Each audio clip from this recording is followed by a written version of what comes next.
gentlemen, without further ado, I want to introduce you to my sister, my friend, one of the most amazing people that I know, Dr. Chris Pernell. What's going on, Dr. Chris? Hey, my brother, I'm good. I'm good. It's good to be with all of you this afternoon. I greatly admire and respect the work that you do. So this is a pleasure. This is a pleasure to be with you and to build. Give us 30 seconds of who Dr. Chris Pernell is. Sure. I'm a healer at my core, and I thought I was going to be a brain surgeon, but I discovered that being a brain surgeon, I would leave too much of who I am as a person, too much of who I am as a woman and as a believer on the table. So I became a public health and preventive medicine physician. There are not a lot of us in the United States, or there are even fewer Blacks and Black women who are preventive medicine physicians.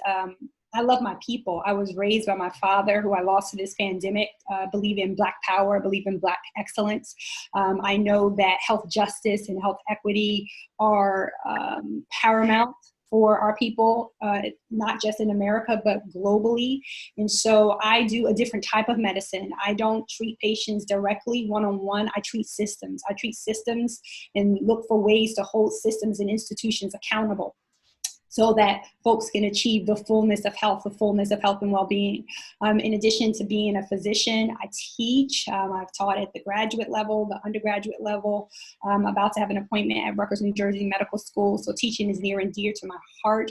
I love the Heavenly Father. I love Yahweh. I'm very heavily involved in our ministry, Beh Hashem Yahweh, so I'm always in the street, in the community, literally in the street, as I was explaining to some folks earlier today. And I'll probably go out to a protest once I leave here. And so that's just a little bit of a snippet of who I am. Faith, excellence, and healing are central and tantamount to who I am as a person. And I keep community. I'm in covenant with community. So it's an honor to be with educators who are similarly positioned in our society. Well, Dr. Chris, it is, again, an honor to have you. And I just had a few questions first, and then I'll let the crew jump in as well. But, as a person who is a bit skeptical about a lot of things, I guess the real question, the first real question is, how real is COVID-19? Right. Look at my family. Okay. And then I'll tell you about the experiences that I witnessed and I was a part of firsthand in Newark, New Jersey. So my father died from coronavirus on April 13th. While I was working in one hospital, my father died mere miles away. My father has survived so many health battles and against so many odds. My father has survived HIV/AIDS. My father was surviving end-stage lymphoma. My father was surviving emphysema. My father was surviving Jim Crow. And COVID pandemic took him out in 10 days. And it took him out in such a way where we could not be physically present with him. And so when people tell me, well, I'm not sure if this is real, I felt it. I felt the pain of it. I felt the burden of it. My sister, who is a breast cancer survivor, got exposed to COVID because she worked a frontline job at Walmart in retail, and probably got diagnosed the week we did the virtual services for my dad. My sister has been struggling to recover from coronavirus since the end of April until now. The doctor just told her she probably will require oxygen, right, to be able to just go about her activities of daily living. So when people question whether or not this thing is real, I use my life as a lens and an example to say, you better believe it's real. I've been around you enough, and you and I have been in the room together enough for me to know that if Dr. Chris says it, it's something that you should believe. And I mean that from my heart, because I know your heart for our people. Yes. And I felt like it was important for me to bring you on to have this discussion with the principals, because, they go back into this war zone every day. Yes. And they go back into this war zone. And I think just like everything else, sometimes we'll let our guards down. And I never want anybody here to underestimate the impact that this virus has on our community. And so the question I have for you, Dr. Chris, is, and this will be my last one before I turn it over to everyone else, is what do you think about schools opening, whether it's at full capacity, half capacity, or any capacity at this moment? What is your thoughts about it? Because I think I've listened to one videos where you talked about, just the congregating of people and how you Yeah. should avoid that. And Mhm. so, but educational systems around the country obviously have their different approaches to that. So can you talk a little bit about? Sure. And I can also talk about it from the perspective is I sit on a school board for the county school system in Essex County, New Jersey. It's our schools of technology. So our VOTEC schools, they're primarily high schools at this point. And we started with all remote learning. We're going to transition, meaning that parents will have the option if they want a hybrid schedule, meaning their students come in for certain days during the week on a staggered schedule, or they remain all remote. And this is personal for my family, right? I have 4 beautiful nieces, my boobots, and all of them are all remote right now. The issue with schools is this. Is it possible for schools to practice infection prevention guidelines? And do schools have proper ventilation, right? So that might be different from school to school. The most risky settings are indoor settings where people are crowded, where people cannot physically distance, and there is not adequate ventilation, right? And unfortunately, I don't know how we can verify across very large school systems, especially in neighborhoods where there, is concentrated poverty, and the schools bear evidence of that concentrated poverty, whether or not they have adequate ventilation systems, right? So it's a lot of burden on a school, and it's a lot of risk to consider. I respect families' choices to say, I don't want to send my kids to school right now. And then I have other families on the flip side in North New Jersey who have children who are special needs or who have ESL students, and they are struggling through the virtual learning experience. And they are looking for resources, and they're looking for a way to ensure that those children don't lose ground, because it is critical for them, right? So this is not a one size fits all. I don't think schools should be open if the positivity rate is above 5%. That means that you have moderate community spread. When that positivity rate is below that, that's the first time that we can consider that. I don't think we should be anywhere close to 5 before considering having schools widely open. And there's some people who even thought that they may have had it, but never went to get checked out. And so I wanted to give them an opportunity to kind of talk a little bit about, or to ask you questions and things like that. I know Dr. Riley, Dr. Action, I know you talk about it a lot. I think you were reluctant initially to talk about it, but now you are. So I want you to step forward and talk to Dr. Chris about some of the experiences that you had, and whether or not are you in a safe space now? Yes. So I think I'll start backwards and work the way up.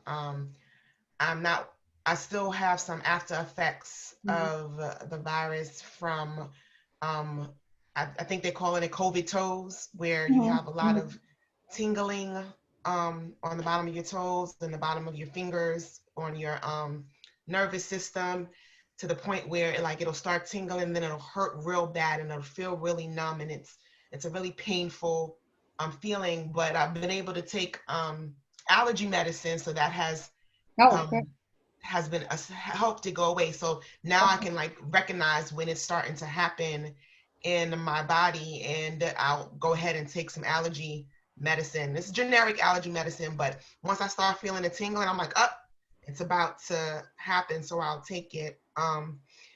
And some of the other effects that I still have, feels like, an elephant is sitting on my chest. Sometimes it's very difficult, something just sitting there, just like, all right, I'm just walking around with an elephant on my chest, right? So, I still feel that. But prior to that, I was sharing with everyone that it used to feel like my blood was like sludge. Like I could literally feel my blood going through my heart and going through my veins. It just felt like literal sludge. Like I could feel it. And it was a very strange, weird, scary feeling. And I was sharing it with one of my assistant principals who's from Jamaica, and she was like, drink some Ray and Nephew. And I was like, what? I don't drink. I never drink. I'm not a drinker. If you ask anyone, they'll tell you, Nisa's drinking. And I'm like, yeah. So I was like, I took a shot. So I've been taking a shot of Ray and Nephew since about May. Every night I take a shot. And honestly, my blood doesn't feel like it. And when I don't take it, I can feel it like, I don't want to say coagulating again, because I don't know if that's what's happening, but that's the best way I can describe what's happening with my blood when I don't take the shot, if that makes sense. Right? And I don't know if it's psychological or whatever, but what I do know is when I take it, I'm good. And when I don't take it, I can feel it starting to coagulate. Like it started to feel like sludge again. I had hallucinate when I was going through. I didn't know that it was COVID because when I took the test, which was probably too early in the process, because my grandmother passed away of it, and I took it 2 days later. It came back negative, obviously, but I had high fever, wouldn't break. I had hallucinations. It felt like my lungs were on fire every time I took in a deep breath. Every time I took in a, try to take a deep breath, or not even a deep breath. I can't even say a deep breath, a regular breath. It would feel like my lungs were going to explode and they were on fire.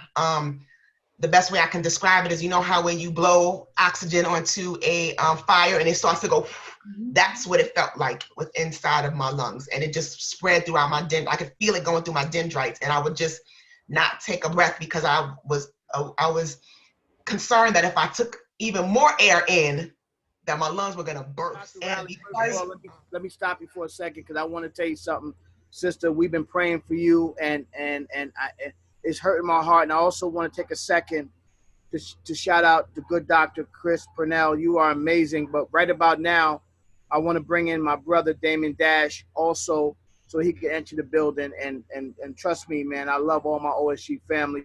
So Dame, come on in and say, because I know he's got to go, and I know he wanted to come in and add to what you were saying, Dr. Riley, because trust me, man, this brother's been praying for all of us as we've been going through this situation. Dame, you there? Dame. You got to unmute. Dame, you there? Unmute your phone, Dame. I'm there. Yeah, y'all know how I feel. I value all of y'all, and I've become close to all of y'all. You're like family, and just hearing, Dr. Action's story. Every time she says it, I'd be like, I can't even imagine her having to go through that, and the potential to see anyone else go through that. And Dr. Chris, like when in the beginning of the COVID, and we were talking, and she'd be like, I'm a little busy, I gotta go back to the hospital. I'd be like, what do you mean? He's like, I'm there. I'm in the thick of things. I was like, what does that look like? And she could barely describe it. It was so much going on, but I was just like, damn, you're really fearless, And she's one of those people that if something happens, the world will miss her. Like, she's, her the things she says and the things she does and what she represents is the truth, the harsh truth. She comes from a place where she goes against what most people are saying, even as it relates, to the name Jesus. Like, it takes a real strong person to be like, yo, that's not the right name, and say it, but it's the harsh truth, regardless of how it makes you feel. So, her telling me how real it was in the moment made it where, I was like, I'm not even coming outside. But then the fearlessness of it, to be like, I'm going back. I got to go back every day. And then, she was like secret squirrel about it. All of a sudden she's on CNN, like, yo, I'm going to try she tried the vaccine. And I'm like, now that's fearless. That's fearless. Like, she's putting her fearless. But what I know is that if she took it, then there must be truth to it, because if there was any lie at all in it, it would break my heart to even think she could lie. So it definitely, where I was thinking, okay, with that vaccine, I'm thinking about Bill Gates and all the different conspiracy theories, which are expected, but it's still on your mind. But then I'm like, she took it, and that's a conspiracy theory cracker right there. So, knowing her, the validation that comes with any medical problem or any issue revolving anything like prison reform or just somebody bothering me, I could call her like I got a bully to come and beat you up verbally with facts. that is on the front line, and she'll enjoy it, you know? So she's a part of that. And you can see, I'd be like, yo, please come over here. But she's running, you know, a whole hospital, you know, a Black woman in Newark where we need Black people saved. And I was also saying, I'm like, well, it makes sense. The reason why Newark is doing well, there's a Black mayor. He cares. He's Black. You know what I'm saying? But at the end of the day, being able to talk to someone that has such a wealth of medical information, factual knowledge about everything, and that can spit it like it's a rap. And I always said, I was like, this is the star. And now that she's on CNN, it's over. You know, I'm gonna need an autograph. You know, please continue to take my calls. Come on, my brother. You know, I do think any advice that she's giving, especially as it relates to how y'all should carry this, is meaning your health first. I would listen to her A1 because I do, you know, I do. And I now How you really, feeling today, Dane? I'm really proud to know all of y'all, but I'm particularly like, it's like I always know when someone's gonna break. I said it, and I already know what's happening. There's no turning back now. It's over. She's I gone. love you, my brother. Gone. It's a wrap. Well, Dr. Chris, again, that just continues to confirm, you know, how I started this conversation about how amazing you are. And again, you're not that person to ever stand before anybody to tell people how, you know, all that you've accomplished. But, you know, I think that's a big part of it. When I hear that when I listen to the video about you taking the vaccine, you know, just testing it out for us. You know what I'm saying? You didn't do it for Dr. Chris. You did it for us as people of color. I can only applaud you for your courage and you know, your love for your people.